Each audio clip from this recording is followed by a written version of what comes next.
ትሪሊየንን የተሻገረ ሀብት አካብቷል። በዓለማችን ብቸኛውና የመጀመሪያው ትሪሊየነርም ሆኗል። ኤለን መስክ እብድ ነው ይሉታል። ሰው አይደለም ብለው የተጠራጠሩም አሉ። የማይገመት የማይጨበጥ ነውም ይባላል። በእርግጥ ራሱም ወፈፍ ያደርገኛል ባይ ነው። አንድ ጊዜ ቴድ ቶክስ ላይ ወንጀሎቼ በአንድ መዝገብ ቢደረደሩ በምድር ላይ መጥፎ ሰው እኔ ሆናለሁ አለ። ነገር ግን ትክክል ያደረኳቸውም ቢዘረዘሩ የበለጠ ስሜት የሚሰጥ ነገር ታያላችሁ ብሏል ስለራሱ። የሰው ልጅ ማርስን መቆጣጠር አለበት ባዩ ኤለን መስክ በተቃራኒው ደግሞ የነጭ ዘር የመጥፋት አደጋ ተጋርጦበታል የሚል ስጋት በብርቱ እንደሚያስጨንቀው ይነገራል። የራሱን ድርሻ ለመወጣትም ይመስላል። ኤለን ከተለያዩ ሴቶች 14 ልጆችን አፍርቷል።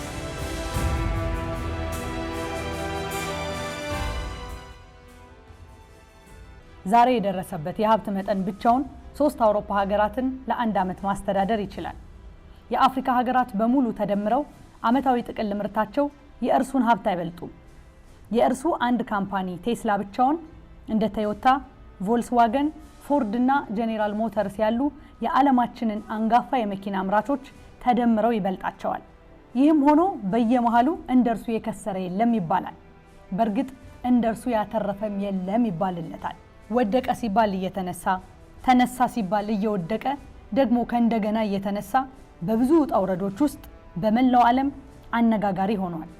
ከቢዝነስ አልፎ በታላቋ የአሜሪካ ፖለቲካ ውስጥም እጁን አስገብቶ ብዙ ትርምሶችን ፈጥሯል። በግራም በቀኝም ስሙ በብዙ ይነሳል። በበርካታ ውዝግቦች ውስጥ ግን አንድ ስምምነት አለ። ይህ ግለሰብ የዓለምን ታሪክ የቀየረና እየቀየረ ያለ ነው። የዓለማችን ቁጥር 1 ቱጃር ኤለን መስክ። በደቡብ አፍሪካ ፕሪቶሪያ ውስጥ በትምህርት ቤት ልጆች የሚቀለድበት የሚፌዝበት በየሄደበት ቡሊ የሚደረገው ያ ትንሽ ልጅ ክፉኛ እየተደበደበና እየተገለለ ደረጃ ላይ ተገፍትሮ ወድቆ ራሱን እስኪስት ድረስ ይሰቃይ የነበረው ያ ብላቴና ከዓመታት በኋላ የዓለምን የቴክኖሎጂና የቢዝነስ አቅጣጫ የሚቀይር ሰው ይሆናል ብሎ ማንም አላሰበም ነበር። የገዛ ወላጆቹ እንኳን ህመም ያለበት መስሏቸው ለምርመራ ሆስፒታል ድረስ ወስደውት ነበር።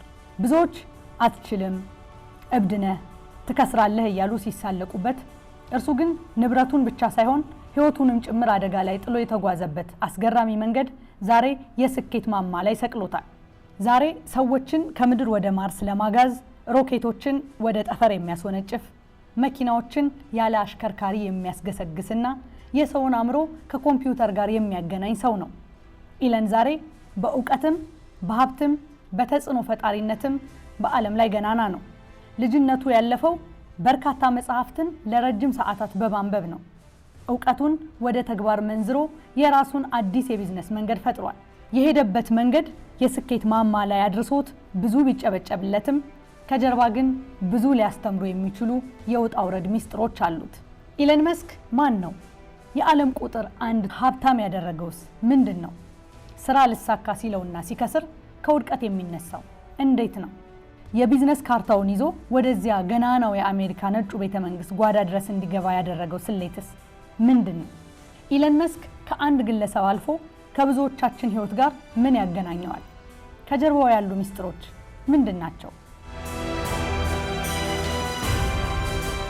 የኤለን መስክ የቢዝነስ ስሌት እንደ ቁማር ነው። ያለውን ሀብት በሙሉ አንድ ያመነበት ቢዝነስ ላይ ያፈሳል። ምርጫው ወይ ሙሉ በሙሉ አሳጥቶ ባዶ እጁን ያስቀረዋል፣ ወይ ደግሞ ታይቶ የማይታወቅ እጅግ ከፍተኛ ትርፍ ያመጣለታል። በዚህ አማራጭ ውስጥ ያለውን ሁሉ የሰዋለት ቢዝነስ ኪሳራ ውስጥ ገብቶ ሁሉን ለማጣት ተቃርቦ ነበር። የዚያን ወቅት ከፍተኛ ዲፕሬሽን ውስጥ በመግባት የአእምሮ መታወክ ላይ ሊደርስ ተቃርቦ እንደነበረ ይነገራል። ነገር ግን ለውድቀት ጫፍ ደርሶ የነበረው ኤለን መስክ አፈር ልሶ ተነስቷል። የሰውየው ህይወት ከልጅነት ጀምሮ በእንደዚህ አይነት ውጣ ውረድ ውስጥ ያለፈ ነው። ኤለን መስክ የተወለደው ደቡብ አፍሪካ ውስጥ ነው። እንደ አውሮፓውያኑ አቆጣጠር 1971 ፕሪቶሪያ ከተማ። አሁን 55 ዓመቱ ነው። ልጅነቱ ግን አስቸጋሪ ነበር። ገና በልጅነቱ ከመጠን በላይ ዝምተኛ በመሆኑ ወላጆቹ የመስማት ችግር አለበት ብለው አስበው ያውቃሉ። ቀዶ ሕክምና እንዲደረግለትም አስበው ነበር። በትምህርት ቤት ጓደኞቹ ብዙም ተወዳጅ አልነበረም። ፈዛዛና ዘገምተኛ ይመስላል። ይነቅሩታል፣ ያገሉታል፣ ሲከፋም ይደበድቡታል። በአንድ ወቅት ክፉኛ ከመደብደቡ የተነሳ ራሱን እስከ መሳት ደርሶ ነበር። በዚህም ምክንያት አፍንጫው ላይ የደረሰበትን ጉዳት ለማስተካከል እስካሁን ድረስ ቀዶ ጥገና ያደርጋል። በዚህ ሁሉ ውስጥ ግን በራሱ ዓለም ውስጥ ብቻውን የሚኖር ልጅ ነበር። ብቸኝነቱና ዝምታው በልጅነቱ በብዙ ቢያስገምተውም እውነታው ግን ሌላ ሆነ። ኤለን መስክ በዝምታ የሚዋጠው በራሱ ሐሳብና ህልም ውስጥ ይጠፋ ስለነበር ነው። ከሰው ተገሎ በመጽሐፍት ንባብ ውስጥ ተመሰጠ። ገና በ9 ዓመቱ ሙሉውን የኢንሳይክሎፒዲያ ብሪታኒካ መጽሐፍ አንብቦ ጨርሷል። በቀን እስከ 10 ሰዓት ያነብ ነበር። የሚገርመው ደግሞ ኤለን የፎቶግራፊክ ትውስታ ነበረው። የሚያነበውን ነገር ሁሉ በምስል መልክ በአእምሮ የመቅረጽ ልዩ ተሰጥኦ አለው። ያነበበውን በምናቡ ምስል እያየ በራሱ ዓለም ጠፋ። የኤለን መስክ ልጅነት ከእኩዮቹ ጓደኝነት ይልቅ ወደ መጽሐፍ ታጋደለ። በቤታቸው ውስጥም አባቱና እናቱ ተለያዩና ከአባቱ ከኤሮል መስክ ጋር ለመኖር መረጠ። በኋላ ላይ የህይወቴ ትልቅ ስህተት የሚለው ታሪኩ ሆነ። የአባቱ ጥብቅና አስቸጋሪ ባህሪ በልጅነቱ ሌላ ፈተና ሆነበት። በአፓርታይድ የምትናጠው የዚያ ዘመኗ ደቡብ አፍሪካም ለኤለን የልጅነት ህልም አመች አልሆነችም። ግዴታ የሆነውን ወታደራዊ ስልጠና ሸሽቶ ወደ እናቱ ሀገር ካናዳ ተጓዘ። ቀጥሎም ወደ አሜሪካ በስኮላርሺፕ እድል ተሸጋገረ። በዚህ መካከል ኤለን መስክ የ3 ሀገር ዜግነትን ለመያዝ በቃ። መስክ ደቡብ አፍሪካዊ፣ ካናዳዊና አሜሪካዊ ነው። ኤለን መስክ በትምህርት ቤት ከተማረው ይልቅ በንባብ ያገኘው ዕውቀቱ እንደሚበልጥ ይናገራል። ከፔንሲልቬኒያ እና ስታንፎርድ ዩኒቨርሲቲዎች በፊዚክስ፣ በማቴሪያል ሳይንስ እና በኢኮኖሚክስ ዲግሪዎችን ያገኘ ቢሆንም የግል ንባብና ምርምሩ ግን ብዙ አራምደውታል። ኮምፒውተር እንዴት ፕሮግራም እንደሚደረግ የተማረው በራሱ ጥረት ነው። የዓለም የሀብት ማማ ላይ ያደረሰውም ይህ ከልጅነት የጀመረው የዕውቀት ሐሰሳ ነው። ኤለን በልጅነቱ በ6 ወር የሚሰጠውን የኮምፒውተር ፕሮግራሚንግ ትምህርት እርሱ በ3 ቀናት ውስጥ ሳይተኛ ቁጭ ብሎ ራሱን አስተማረ። ገና 12 ዓመቱ እያለ ነው የመጀመሪያውን የኮምፒውተር ስራ ሰርቶ የጨረሰው። ኤለን ብላስተር የተባለ የጠፈር ላይ ቪዲዮ ጌም ሰራ። ይህንን ጌም ለአንድ የቴክኖሎጂ መጽሔት በ$500 ሸጠው። ይህም በህይወቱ የመጀመሪያው የንግድ ስራው ሆነ። ወደፊት ለሚመጣው የቢሊየነርነት ህይወቱ የመጀመሪያው ብልጭታ ነበር። በ$500 የተጀመረው የኤለን መስክ የቢዝነስ ዓለም ጉዞ በ1990ዎቹ አጋማሽ ላይ ወደ ሌላ ምዕራፍ ተቀየረ። መስክ ከወንድሙ ጋር በመሆን ካሊፎርኒያ ውስጥ በትንሽ ቢሮ ውስጥ ዚፕ2 የተባለ ድርጅት መሰረቱ። ድርጅቱ ለጋዜጦች የከተማ ውስጥ የኦንላይን ስርጭት የሚያግዝ ሶፍትዌር የሚያቀርብ ነው። ከ4 ዓመት በኋላ ወንድማማቾቹ ዚፕ2 የተባለውን ድርጅት ለሌላ ኩባንያ ሸጡት። በዚህ የሥራ ሂደት ኤለን መስክና ወንድሙ የመጀመሪያውን $1 ሚሊዮን አገኙ። ኤለን መስክ $22 ሚሊዮን ደረሰው። ይህንን ገንዘብ ሙሉ በሙሉ ሌላ ቢዝነስ ላይ በመጠቀም x.com የተባለ ሁለተኛውን ድርጅት መሰረተ።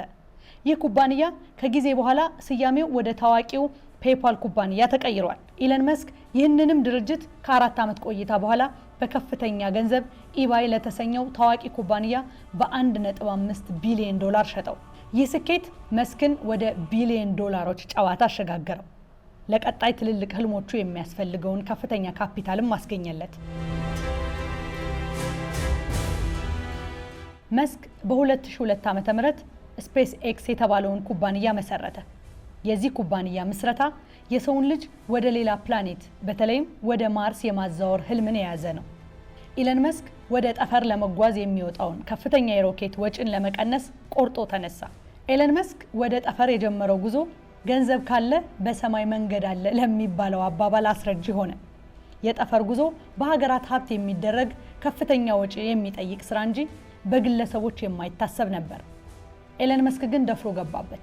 በሺዎች የሚቆጠሩ ትናንሽ ሳተላይቶችን ወደ ህዋ በማምጠቅ በዓለም ዙሪያ ፈጣን የሳተላይት አገልግሎት ማቅረብ ነው ውጥኑ። ይህ ግዙፍ ስራ ሳይጠናቀቅ ኤለን መስክ በ2004 ሌላ ኩባንያ መሰረተ። ኩባንያው በኋላ የኤለን መስክ ብራንድ የሆነው የቴስላ መኪና ፕሮጀክት ነው። ቴስላ ነዳጅ የማይጠቀሙ ዘመናዊ የቅንጦት መኪናዎችን ከማምረት ተነሳ። ኩባንያውን የዓለማችን ውድና ተጽዕኖ ፈጣሪ የኤሌክትሪክ መኪና አምራች እንዲሆን መርቶታል። ከመኪናዎች በተጨማሪ ኩባንያው የፀሐይ ኃይል ሰሌዳዎችንና የኃይል ማከማቻ ባትሪዎችን ያመርታል። ኤለን መስክ የሳተላይት አገልግሎት የሚሰጠውን ስፔስ ኤክስ ኩባንያና ነዳጅ አልባ የቴስላ መኪና ኩባንያዎቹን ከፍ ባለ ቢዝነስ ውስጥ በገቡበት ሰዓት ከባድ አደጋ ውስጥ ወደቀ። በ2008 በአሜሪካ የተከሰተው ከፍተኛ የኢኮኖሚ ቀውስ ኢለን መስክንም ኪሳራ ውስጥ ጣለው። መስክ በህይወቱ ከፍተኛው ፈተና ላይ ወደቀ። የስፔስ ኤክስ የመጀመሪያዎቹ 3 የሮኬት ሙከራዎች ከሽፈው ተከሰከሱ። መስክ የነበረው ገንዘብ በሙሉ ሊያልቅ ጥቂት ጊዜ ብቻ ቀረው። በተመሳሳይ ጊዜም ቴስላ የመኪና ማምረቻ ወጪው በመናሩና በዓለም አቀፍ የኢኮኖሚ ውድቀት ምክንያት የመክሰር አደጋ ተጋረጠበት። በዚህ አስቸጋሪ ወቅት ከመጀመሪያ ሚስቱ ጀስቲን ጋር ተለያየ። ህይወቱ የባሰ ተወሳሰበ። መስክ በዚህ ፈተና መሃል አንድ ነገር ለማድረግ አሰበ። በህይወቱ የተረፈውን ገንዘብ በሙሉ ቴስላን ለማዳን አቀደ። ከብዙ ማሰላሰል በኋላ አደገኛውን ውሳኔ ወስኖ ያለውን ነገር ሁሉ በቴስላ ላይ አፈሰሰው። በዚህ ወቅት ባጋጠመው ከፍተኛ ጭንቀት ምክንያት ወደ አእምሮ ህመም መቃረቡን ይናገራል። እዚህ ጋር ኢለን መስክ ሌላ መታጠፊያ ላይ ደረሰ። 3 ጊዜ የከሸፉት የስፔስ ኤክስ የመጀመሪያዎቹ የሮኬት ሙከራዎች በአራተኛው ሙከራ በተሳካ ሁኔታ ወደ ጠፈር መጠቁ። ይህንን ስኬት ተከትሎም የአሜሪካው ግዙፉ የጠፈር ምርምር ተቋም ናሳ የ1.6 ቢሊዮን ዶላር ውል ሰጠው። ከአሜሪካ መንግስት በተገኘ ብድርም ቴስላ ታዋቂውን ሞዴል ኤስ የተሰኘ የቅንጦት ሴዳን መኪና ማምረት ቻለ። ከኪሳራ ያገገመው ቴስላ ከመንግስት የወሰደውን 465 ሚሊዮን ዶላር ብድር ከተቀመጠለት ጊዜ 9 ዓመታትን ቀድሞ ከነወለዱ መመለስ ቻለ። ለውድቀት አፋፍ ላይ የደረሰው የኢለን መስክ የቢዝነስ ጉዞም ዳግም ወደ መስመሩ ተመለሰ። ኢለን መስክ በስፔስ ኤክስ እና በቴስላ ይታወቅ እንጂ ሌሎች ወጣ ያሉ የፈጠራ ስራዎችን ሰርቷል። በከተሞች ውስጥ ያለውን የትራፊክ መጨናነቅ ለመቅረፍ መስክ ደቦሪንግ ካምፓኒ የተባለውን የዋሻ ቁፋሮ ኩባንያ መስርቶ ከመሬት በታች እጅግ ፈጣን የሆኑ የትራንስፖርት መተላለፊያ ዋሻዎችን ይገነባል። ሕክምናና ቴክኖሎጂን አጣምሮ ኒውራሊንክ የተባለውን የባዮቴክኖሎጂ ኩባንያ አቋቁሟል። የዚህ ኩባንያ ዓላማ የሰው ልጅ አእምሮን በቀጥታ ከኮምፒውተር ጋር ማገናኘት የሚችሉ ማይክሮቺፖችን ማዘጋጀት ነው። ይህ ቴክኖሎጂ ሽባ የሆኑ ወይም የአንጎል ጉዳት ያለባቸውን ሰዎች በሐሳባቸው ብቻ መሳሪያዎችን እንዲቆጣጠሩና እንዲፈወሱ ለመርዳት ያለመ ነው።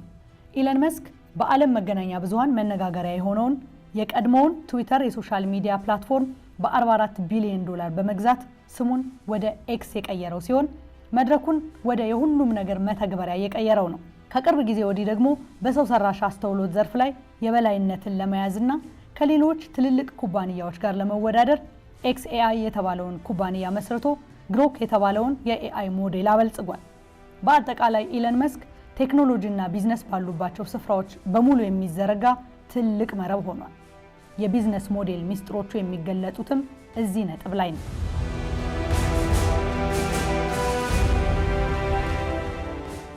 በአንዳንዶቹ እብድ ያስባሉት፣ በሌሎች ደግሞ የዘመናችን አንስታይን የተባለበት ምክንያት የቢዝነስ ሞዴሉ ነው። በዓለም ላይ ያሉ እጅግ ባለጸጋዎች ሀብታቸውን በጥንቃቄ በተሰሩና አስተማማኝ በሆኑ ቢዝነሶች ላይ ሲያፈሱ፣ እሱ ግን ሙሉ ሀብቱን ሊያከስሩ በሚችሉ ማንም በማይደፍራቸውና ግዙፍ አደጋ ባለባቸው ፕሮጀክቶች ላይ ወጪ ያደርጋል። እሱ ኢለን መስክ ነው። ከዜሮ ተነስቶ የጠፈር ምርምርን፣ የኤሌክትሪክ መኪናዎችን፣ የሰው ሰራሽ አስተውሎትንና የሶሻል ሚዲያን ዓለም ቀይሯቸዋል። የኢለን መስክ የስኬት ሚስጥሮችና የቢዝነስ ሞዴሎቹ በ3 ነገሮች ላይ ያጠነጥናሉ። አንደኛው ነጥብ የመጀመሪያው መርህ አስተሳሰብ ይባላል። አብዛኛው ሰው አዲስ ቢዝነስ ሲጀምር የሚያደርገው ሰዎች ከዚህ በፊት እንዴት ሰርተውታል ብሎ ነው የሚነሳው። ይህ በምሳሌ የመመሰል አስተሳሰብ ወይም ሪዝኒንግ ባይ አናሎጂ ይባላል።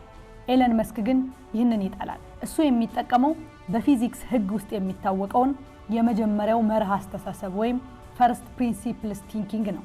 ይህ ማለት አንድን ችግር ወደ መሰረታዊ እውነታው እስኪወርድ ድረስ ሰባብሮ ማየት ማለት ነው። ለምሳሌ ስፔስ ኤክስን ሲመሰርት ሮኬት መግዛት ፈልጎ ነበር።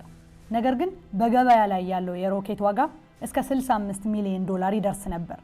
መስክ ተስፋ አልቆረጠም። ለመሆኑ አንድ ሮኬት ለመስራት ምን ጥሬ ዕቃዎች ያስፈልጋሉ ብሎ ጠየቀ። የአልሙኒየም፣ የታይታኒየም፣ የኮፐርና የካርበን ፋይበር ዋጋን በግል ተመራመረ። እናም ውጤቱ የሮኬት ጥሬ ዕቃ ዋጋ ከተጠናቀቀው ሮኬት ዋጋ 2% ብቻ እንደሆነ ደረሰበት። ታዲያ ለምንኛው ራሳችን አንሰራው አለ። ዛሬ ስፔስ ኤክስ ለዓለም ጠፈር ምርምር ድርጅቶች ሮኬቶችን በቅናሽ ዋጋ የሚያቀርብ ግዙፍ ኃይል ሆኗል። የመስክ አንደኛው ሚስጥርም ይሄ ነው። ሰዎች ስላደረጉት ብቻ አታድርገው፣ ወደ ዋናው እውነት ውረድና የራስህን መንገድ ፍጠር። ሁለተኛው ነጥብ የቢዝነስ ሞዴሉ ወደ ታች ቀጥታ የመዋሃድ ጥበብ ወይም ቨርቲካል ኢንተግሬሽን ይባላል። ኢለን መስክ በገበያ ላይ ማንም ሊያሸንፈው ያልቻለበት ትልቁ የቢዝነስ ሞዴሉ ቨርቲካል ኢንተግሬሽን ነው። በአጭሩ ማንንም አትመን፣ ሁሉንም ነገር አንተ ራስህ ስራው ማለት ነው። አብዛኞቹ የአውቶሞቢል ኩባንያዎች መኪና ሲሰሩ ሞተሩን ከአንድ ኩባንያ፣ ስክሪኑን ከሌላ፣ ባትሪውን ደግሞ ከሌላ ሀገር ያስመጣሉ። የቴስላ ግን የተለየ ነው። ከመኪናው ሶፍትዌር ጀምሮ እስከ ባትሪውና የመኪናው አካል ድረስ 80% የሚሆነውን ነገር በራሱ ፋብሪካ ውስጥ ያመርታል። ይህ የቢዝነስ ሞዴል ሁለት ትልቅ ጥቅሞችን ሰጥተውታል። አንደኛው ጥራትን ሙሉ በሙሉ መቆጣጠርና በሌሎች አቅራቢዎች ላይ ጥገኝነት ስለማይኖር ወጪን በከፍተኛ ደረጃ መቀነስ። ቴስላ መኪና ብቻ ሳይሆን መኪናው የሚሞላበትን ሱፐር ቻርጀር ኔትወርክ ጭምር ራሱን የገነባው። የኤለን መስክ ቢዝነሶች ተያያዥ ሰንሰለቶች ናቸው። የሶላር ሲቲ የፀሐይ ብርሃን ፓናሎች ለቴስላ ባትሪ ኃይል ይሰጣሉ። የቴስላ ባትሪዎች ደግሞ ለስፔስ ኤክስ ሮኬቶች የቴክኖሎጂ ግብዓት ይሆናሉ። ይህ ፍጹም የሆነ የቢዝነስ ስነ ምህዳር ነው። ሶስተኛው ነጥብ የማርኬቲንግ ሚስጥሩ ዜሮ ማስታወቂያ ነው። በጣም የሚገርመው እውነታ ይህ ነው።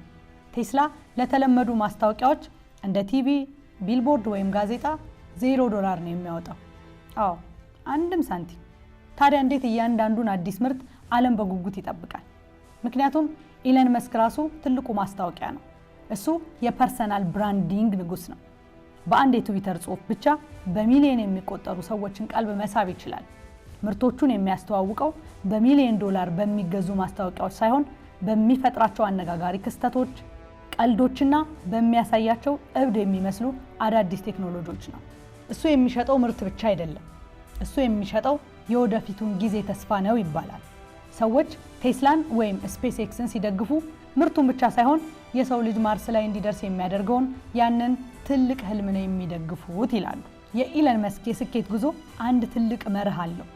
ትልልቅ ስኬቶች የሚመጡት በትልልቅ ህልሞችና ያንን ህልም ለማሳካት በሚከፈል ፍጹም ቁርጠኝነት ላይ ነው። እሱ እንደሚለው አንድ ነገር በቂ አስፈላጊነት ካለው እድሎቹ ባይኖሩ እንኳ ያ ነገር የግድ መደረግ አለበት። በእርግጥም እነዚህ መስመሮች ሰውየውን በዓለም የሀብት ሰንጠረዥ በአንደኝነት አስቀምጠውታል። የፈጠረው የሀብት መጠን ከእርሱ ቀጥሎ የሚመጣውን ሁለተኛውን የዓለም ቢሊዮነር ሀብት በ3 እጥፍ እንደሚበልጠው ሲታይ ደግሞ ኢለን መስክ ከዚህ በላይ ተጽዕኖ ሊፈጥር እንደሚችል ያመላክታል። ኢለን መስክ የቴክኖሎጂና የቢዝነስ ስኬቱ ከሌላኛው የዓለም አነጋጋሪ ሰው ዶናልድ ትራምፕ ጋር ተቆራኝቷል። የሁለቱ አወዛጋቢ ሰዎች ነገር ዓለምን ጉድ እያሰኘ ነው። አንዱ የዓለማችን ቀዳሚ ቢሊዮነርና የቴክኖሎጂ ፈጣሪ፣ ሌላኛው ደግሞ የአሜሪካንና የዓለምን ፖለቲካ የገለባበጡ የትልቅ ሀገር መሪ። ኢለን መስክና ዶናልድ ትራምፕ በአንድ ወቅት በይፋዊ መድረኮች ላይ እርስ በርስ ሲወራወሩ የነበሩት የቃላት ጦርነት ዛሬ ወደ ተለየ የጥቅምና የፖለቲካ ጥምረት ተቀይሯል። ወደ ኋላ መለስ ሲባል የእነዚህ ሁለት ግዙፍ ሰዎች ግንኙነት አልጋ በአልጋ አልነበረም። ትራምፕ መስክን ያለኔ እርዳታ ምንም አልነበረም ሲሉ በቪዲዮዎች ላይ ሲያጣጥሉት፣ መስክ ደግሞ ትራምፕ ጡረታ ወጥተው በሰላም ቢቀመጡ ይሻላል ሲል በትዊተር ገጹ ላይ በግልጽ አስፍሮ ነበር። ነገር ግን በፖለቲካና በቢዝነስ ዓለም ዘላቂ ጠላት የለም። መስክ የቀድሞውን ትዊተር የአሁኑን ኤክስ ከገዛ በኋላ የታገደውን የትራምፕ አካውንት መልሶ እንዲነቃቃ አደረገ። ይህ እርምጃ ለትራምፕ ትልቅ የፖለቲካ የድምፅ መድረክ ሲሰጥ፣ ለመስክ ደግሞ ወደ ትራምፕ የልብ በር መግቢያ ቁልፍ ሆነ። ዶናልድ ትራምፕ ለሁለተኛ ጊዜ የአሜሪካ ፕሬዝዳንት ሆነው ሲመረጡ ከምርጫ ቅስቀሳው እስከ ነጩ ቤተ መንግስት ድረስ ኢለን መስክ አብሯቸው ነበር። በአማካሪነት በቆየባቸው ጥቂት ወራት ውስጥም የአሜሪካንን ተቋማት ውጤታማነት ለመጨመር በሚል እቅድ ታይቶ የማይታወቅ ግርታ በሀገሪቷ ፈጥረዋል። የኢለን መስክ የዋይት ሃውስ ቆይታ በወራት ውስጥ ቢቋጭም በሌሎች አጋጣሚዎች በአሜሪካ መንግስት እንቅስቃሴዎች ውስጥ የኢለን መስክ አሻራዎች መታየታቸው አልቀረም። ይህ የኢለን መስክ ሌላኛው አወዛጋቢ የታሪክ አካል ነው።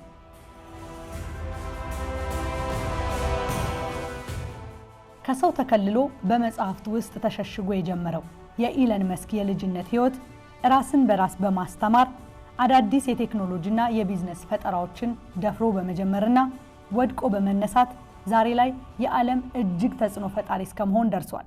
ከአብዛኞቹ የዓለም ተጽዕኖ ፈጣሪ ሰዎች ታሪክ የሚለየው የኢለን መስክ ነገር ከዚህ በኋላም ተገማች አለመሆኑና ሌሎች ከዚህ የበለጡ ግዙፍ ተጽዕኖ ፈጣሪ ስራዎች መቀጠላቸው አይቀሬ በመሆኑ ነው።